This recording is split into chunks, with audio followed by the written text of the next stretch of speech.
Nature pure -17 cholesterol free rice bran oil. এতে রয়েছে এমন উপাদান যা আপনার হার্টকে রাখে সুস্থ। আপনার হৃদয় সত্যিকারের বন্ধু।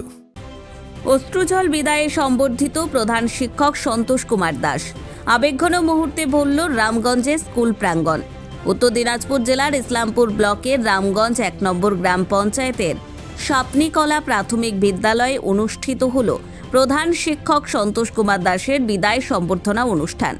দীর্ঘ শিক্ষকতা জীবনের অবসান উপলক্ষে আয়োজিত এই অনুষ্ঠানে সকাল থেকেই স্কুল প্রাঙ্গণ ভরে ওঠে আবেগ, শ্রদ্ধা ও কৃতজ্ঞতায়।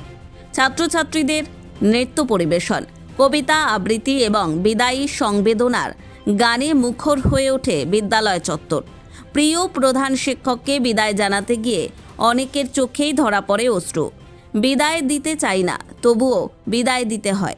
হৃদয়ের মাঝে রাখব তোমায়, এই আবেগঘন বার্তাই যেন ঘুরে ফিরে শোনা যায় গোটা অনুষ্ঠানে উপস্থিত ছিলেন উত্তর দিনাজপুর জেলা তৃণমূল প্রাথমিক শিক্ষা সেলের সভাপতি গৌরাঙ্গ চৌহান, ইসলামপুর সার্কেলের এসআই, এলাকার শিক্ষক শিক্ষিকা ও বিদ্যালয়ের ছাত্রছাত্রীরা।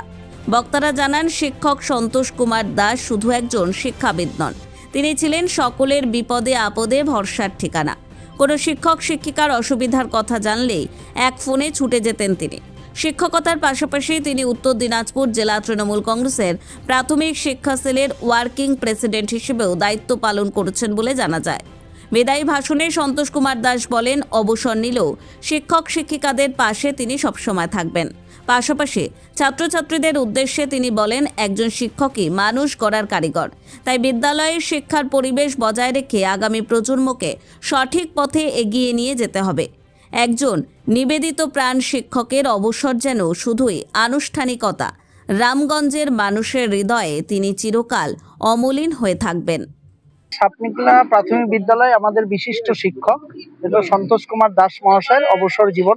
দীর্ঘ 30 বছর শিক্ষকতার কাজ করে এবারে এখানকার প্রচুর ছাত্রছাত্রী ডাক্তার, ইঞ্জিনিয়ার, সমাজসেবী থেকে শুরু করে তৈরি করেছেন সমাজের উন্নয়নের ক্ষেত্রে এবং ছাত্রছাত্রীদের সার্বিক বিকাশের জন্য তিনি প্রচুর অবদান রেখে গেছেন, যার জন্য ছাত্রছাত্রী, শিক্ষক শিক্ষিকারা এবং পাশাপাশি সংগঠনের শিক্ষক শিক্ষিকাদের পাশে নিঃস্বার্থভাবে তিনি দাঁড়িয়েছেন। আজকে ওনার বিদায় বেলায় আমরা আসতে পেরে এবং একসাথে ওনাকে সম্বর্ধনা দিতে পেরে আমরা নিজেদেরকে ধন্য মনে করছি এবং আমরা শিক্ষক শিক্ষিকারাও মনে করছি যে ওনার মতো যাতে প্রকৃত শিক্ষক আমরা যেন হতে পারি এবং ওনার কাছ থেকে আরো শিক্ষক শিক্ষিকারা যেন প্রকৃত শিক্ষক তৈরি হয়ে ছাত্রছাত্রীদেরকে বিভিন্ন জায়গায় ছড়িয়ে গিয়ে উত্তর দিনাজপুর জেলার শিক্ষার মান উন্নয়নে যেন কাজ করে, সেই জন্যই আমরা এখানটায় ওনার আজকে বিদায় দিনে এসে আমরা খালি ওনার পরিবারের পাশে ওনার দীর্ঘায়ু জীবন এবং সুস্বাস্থ্য কামনাও করছি। পাশাপাশি আমরা চাই যে উনি শিক্ষকতার কাজের সাথে আরো যেন যুক্ত থাকুন, এখন বিভিন্ন স্কুলগুলোর ক্ষেত্রে কাজ করুন এবং শিক্ষক শিক্ষিকাদের পাশে নিঃস্বার্থভাবে থাকুন, সেই জন্যই আজকে আমরা এসেছি। উনি কি আপনাদের সংগঠনের কোনো দায়িত্ব ছিলেন? হ্যাঁ, সংগঠনে আমাদের হচ্ছে জেলা কমিটির ওয়ার্কিং প্রেসিডেন্ট এলেন এবং সংগঠনে এখানকার রামগঞ্জ অঞ্চল, ইসলামপুরে 2টি সার্কেলে প্রচুর দায়িত্ব নিয়ে কাজ করেছেন। এসআই অফিসে নিঃস্বার্থভাবে প্রত্যেকটি শিক্ষক শিক্ষিকাদের বিপদে আপদে পাশে দাঁড়িয়েছেন প্রচুর, এবং রাজ্য স্তরেও বিভিন্ন যত প্রোগ্রামগুলো হয়েছে বিভিন্ন সময় শিক্ষক শিক্ষিকাদের বিভিন্ন দাবি দাওয়া নিয়ে তিনি টিম ধরে পৌঁছে গেছেন। দুর্দান্ত মানে হচ্ছে পরোপকারী মানুষ ছিলেন, সেই জন্য এত বড় বিদ্যালয়, নিজের বিদ্যালয়কে সুন্দর পরিষ্কার পরিচ্ছন্ন ছাত্রছাত্রীদের জন্য উপহার দেওয়ার পরেও সংগঠনের কাজ নিষ্ঠার সাথে মনোযোগের সাথে করে গেছেন।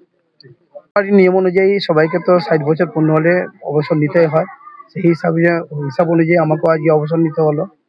আমি আজকে অবসর নিল, আমি শিক্ষার সঙ্গে প্রথম থেকে জড়িত ছিলাম, আমি ভবিষ্যতেও থাকবো। আমি সকলকে বার্তা দেবো এইটাই, যে ঘটনা আছে সবাই যেন স্কুলে যেন ছাত্রছাত্রীদের ঠিক মতো পড়ায়, মানুষের মতো মানুষ করে, এটাই আমার বার্তা থাকবে। শিক্ষকতার পাশাপাশি বিভিন্ন ইসলামপুর থেকে দেবব্রত চক্রবর্তীর রিপোর্ট, কুলিক নিউজ।